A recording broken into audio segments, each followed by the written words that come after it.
Welcome back, everyone. This is Dave from Corman Productions, here to do my third This Is Us video. For the third video, I am going all the way back to where this series began with the pilot episode. It is my intention to do at least the first 4 episodes of the series. I was originally only committing to doing the first 3, but then I realized that the 4th episode was the pool episode, which is a very popular early first season episode. I am not yet committed to doing the entire series, as I am sure there are some episodes that I'm just not going to have any interest in talking about. I'm thinking I'll get through at least the first 2 episodes before the series returns on January 14th. And then I'll probably be doing the new episodes and then going back to the earlier episodes when the season is over. Unless I find a way to squeeze in more time to do more of these videos. I'm taking a 2-pronged approach to discussing this episode. The first is observations I had when I initially watched and the second is observations that are only evident upon rewatch. This isn't a spoiler-free video, so if you haven't seen this episode or the series, I highly recommend you stop this video and go watch, and then come back to me. When this episode initially aired on NBC on September 16, 2016, not much was known about the series.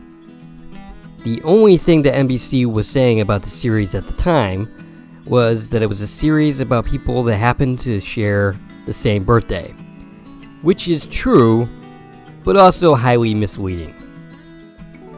The episode starts off with a title card, which reads, "According to Wikipedia, the average human being shares his or her birthday with over 18 million other human beings.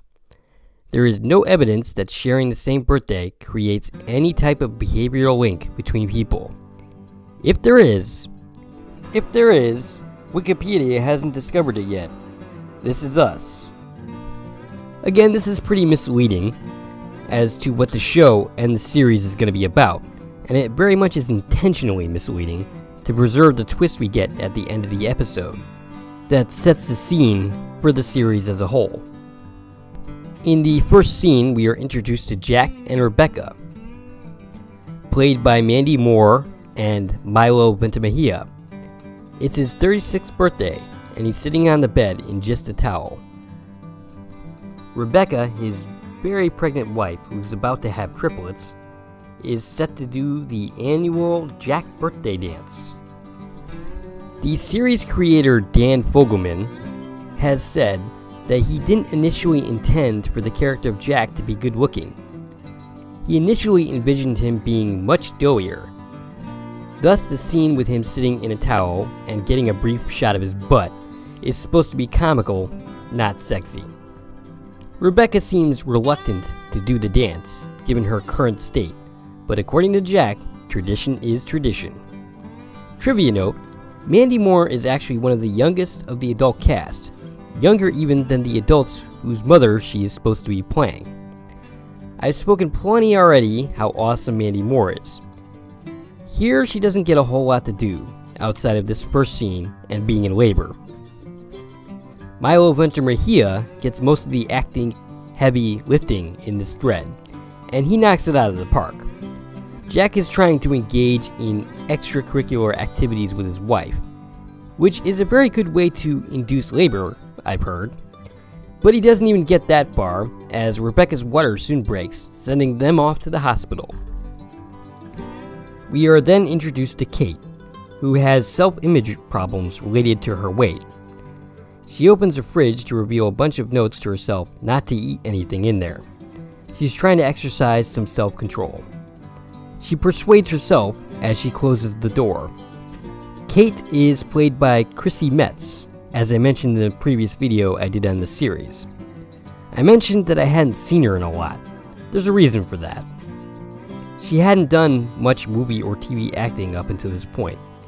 She actually used to be an agent representing the girl who plays her younger teenage counterpart, Hannah Zeel, who also hasn't done much up to this point. She is talented though, so I'm certain that will change in the future. We are next introduced to Randall, who is sitting in his office, clearly some kind of financial guy, looking at a picture of someone we don't yet know. Later we learn that it's his biological father, William. Upon rewatch, I was actually kind of startled by how young Randall looks here, compared to how he does in the current episodes of the series in Season 4. It just so happens to be Randall's 36th birthday. And then finally, there's Kevin, who, I'll admit, I didn't like him that much when I first started watching this series. And I was inclined to do so, as I was a fan of the actor who played him, Justin Hartley. I knew him from Smallville way back when. Interesting to note that Hartley shared the screen with Allison Mack in that series. Allison herself starred with Milo Ventimiglia in the short-lived summer series The Opposite of Sex. This series also included a young Chris Evans, who is now famous for playing Captain America in the Marvel movies. Eventually, Kevin would end up my favorite character in the series. But here, I disliked him. When we first meet him, he's clearly well off, famous for playing The Manny, a fictional TV show. He's got 2 beautiful women who want to sleep with him, and he looks like Justin Hartley. And he's complaining about where his life went wrong on his 36th birthday. From my perspective, he seems to be doing just fine and dandy with himself. Certainly way better than I'm currently doing. My first impression of him is a bad one. He seems shallow and full of himself. And I believe that's the impression the creators wanted us to have. A theory I will actually elaborate on when I talk about episode 2. But more than that, I think if you met Kevin on the street, this is the impression that he would want you to have. I think he would rather you dismiss him as shallow than to take the time to see what's underneath the hood. He doesn't want you to see what he sees in himself, because he doesn't like himself deep down. What is eventually revealed about the character is pretty much the reason he is one of my favorite characters in the series. He gets a call from his sister, who just had an embarrassing accident. In the next scene, it is revealed that Kevin and Kate are brother and sister, and actually twins. The fact that they are twins means that this is also Kate's 36th birthday. This scene, which has Kevin aiding his sister after her embarrassing accident, shows some more depths to Kevin's character that admittedly didn't register with me at the time that I was watching this episode way back when. Kevin and Kate clearly have a codependent relationship, an impression which is expanded upon in the coming episodes. Back to Jack and Rebecca we go, who were at the hospital ready to give birth. Enter Gerald McRaney as Dr. Katowski, or Dr. K for short. McRaney has done plenty of television and movie work in his years. He's probably best known for the lead on Major Dad. He's only in 7 episodes of this series, but in that time he's made quite an impression with the fans of this series. He even got his own episode centered around his character. Dr. K, who states that he's 73 years old, is not Jack and Rebecca's regular doctor. That would be Dr. Snyder, whose appendix just burst.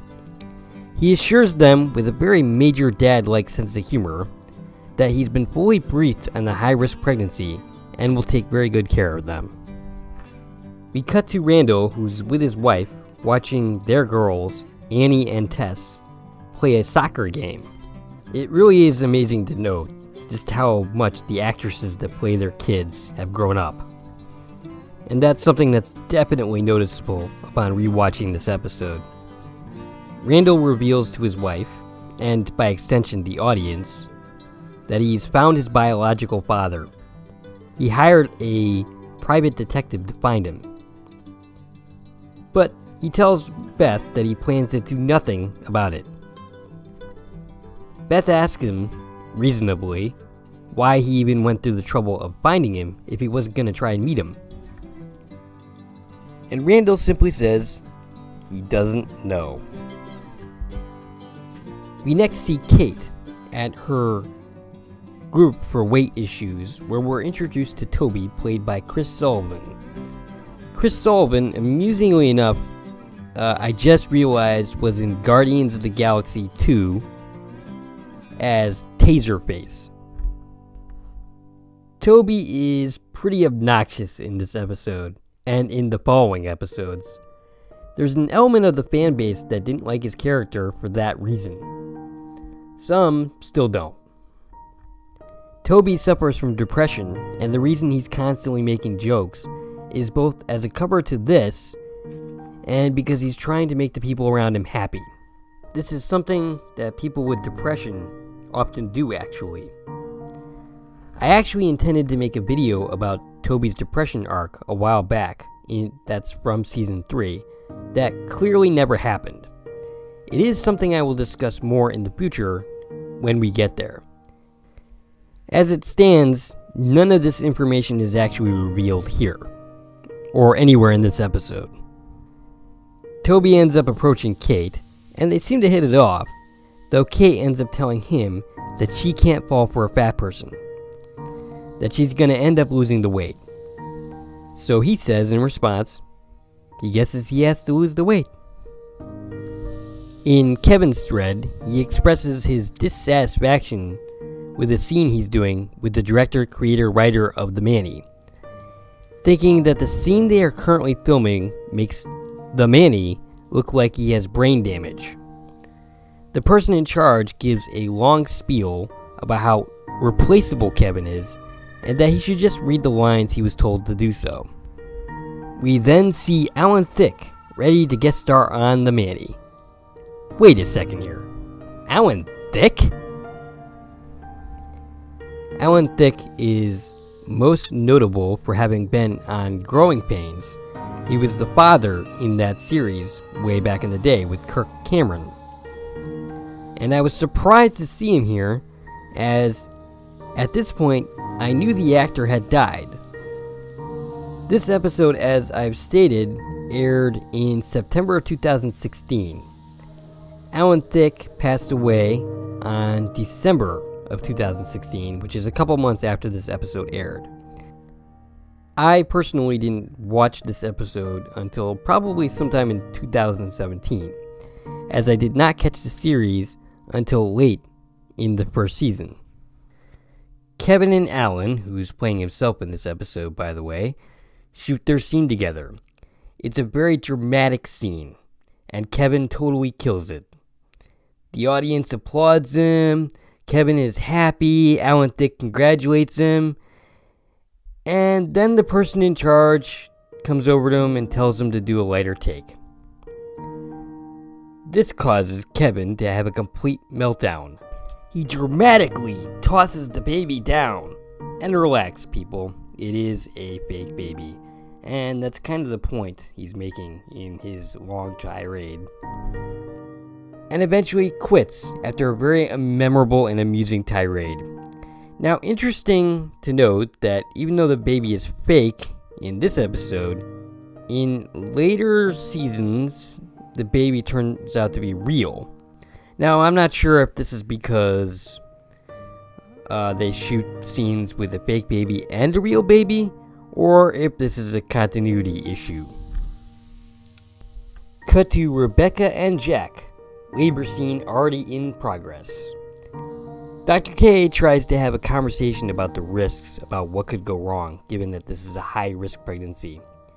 Jack cuts him off with one of his famous speeches, where he says that nothing is going to happen. They are going to walk out of the hospital with 3 healthy babies and a healthy wife. He believes this. He needs his doctor to believe it. Dr. K doesn't quite agree to that, but says he knows that he likes him, and that's where they will start. Unfortunately, Jack is wrong, and things start to go south during this pregnancy. Meanwhile, Randall apparently changes his mind about seeking out his biological father, because he decides to go introduce himself anyway. William is played by Ron Cephas Jones, who is a terrific actor with a fantastic voice that the creators clearly fell in love with because they kept finding ways to bring him back even after the character's death. I honestly couldn't possibly do this scene justice. I couldn't possibly recap it. Nothing I could say would show you how brilliant this scene is from an acting standpoint and a writing standpoint. I wish I could have just show you the clip. Unfortunately, I can't find one that I can use. It's pretty clear as day why Sterling K. Brown won an Emmy for his role as Randall. And he actually has a pretty meaty role throughout Season 1. After Randall's rather long speech, which he declares that he needs nothing from William at all, and that is why he's here to talk to him, to show him that he did just fine despite being abandoned by him, William asks if he wants to come inside, and Randall agrees to do so. In his kitchen, it seems like Randall is searching for reasons to be mad at this man, and he doesn't really need to search very hard. I mean, this guy did abandon him at a fire station. Randall is looking for William to make excuses so he can shoot them down, but William won't do so. There is nothing he can say in his defense, so he doesn't try.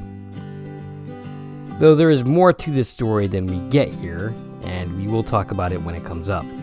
It won't take long. It won't take too many more videos to do so. William says that it seems like he's waiting for an opportunity to yell "screw you" so he can storm out of there. Randall denies it, but eventually does exactly that, only to come back and ask if he wants to go meet his grandchildren. William agrees to do so, happily I might add. Randall comes home with William. His wife looks surprised and not exactly happy about this development. William instantly bonds with the kids. It is not revealed to them who he actually is in this episode. What strikes me in this scene is how broadly Sterling K. Brown plays Randall here. Much more so than he will do in the rest of the series. Now that's actually pretty common in pilots versus the rest of the series. There are always changes in how things are done from the pilot to the main series as actors grow comfortable with the roles, as writers become familiar with the actors themselves to see what works and what doesn't, so on and so forth. Toby and Kate go on a date, which seems to go well. At the end of the date, Kate is ready to say goodbye, but Toby convinces her to let him stay, clearly looking for some extracurricular activity to occur. When who should come through the door but Kevin, fresh off his meltdown. This is the first time Kevin is effectively interfering in Toby and Kate's relationship, and doesn't seem to be aware of doing so, lending further evidence to him being completely self-absorbed. Toby doesn't seem too bothered by this here, too excited to be meeting the Manny, going as far as to say Kevin should take off his shirt for a selfie. That's not weird at all, Toby. Toby isn't bothered by this now, but he will be. Kevin being in the way of Toby and Kate's relationship is actually kind of a running theme throughout Season 1. We find Jack in the waiting room, distraught and waiting for news about his wife and kids. Dr. K finds him and tells him that his wife will be fine. He has 2 healthy kids, 1 boy and a girl. But the 3rd baby died. Jack, being emotional, is having trouble processing what he's hearing, and Dr. K repeats the news. This is one thing that this series does exceptionally well, these moments. It shows how one would actually react in this situation, not in a TV or movie way, but how reality would play out. Dr. K sits with him and says to him, "I like to think that one day you'll be an old man like me, talking a young man's ear off, explain to him how you took the sourest lemon that life has to offer and turned it into something resembling lemonade. If you can do that, then maybe you will still be taking 3 babies home from the hospital. Just maybe not the way you planned. We cut back to William and Randall.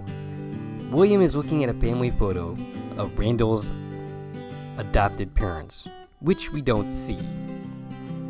William says he needs to be going. He doesn't want to impose on them anymore. Randall isn't ready to let him leave, but William reveals he's dying. Stage 4 stomach cancer. Randall doesn't know how to react to this news, but in the end it is revealed that William stays, and is in fact staying at least the night. And this is when we get the big reveal. As we see Jack looking over his babies, we hear Kate parroting Dr. K's speech to Jack, because these are his adult kids. Everything we've been seeing is in split timelines. We have no idea where Rebecca or Jack are in the future timeline, though Kate makes a vague reference that could be interpreted as Jack being dead when she says, "Our dad used to say." That is typically how you talk about somebody who's passed. On the other hand, that doesn't necessarily mean anything. It doesn't tell us if he's dead, or simply out of their lives, or when he died, or anything really. I actually sometimes say that my mom used to make the best stuffing. She isn't dead, she's very much alive. I just don't get to eat her stuffing anymore because she lives in Seattle and I'm in Connecticut. It could be something like that. At this point in the series, we don't know.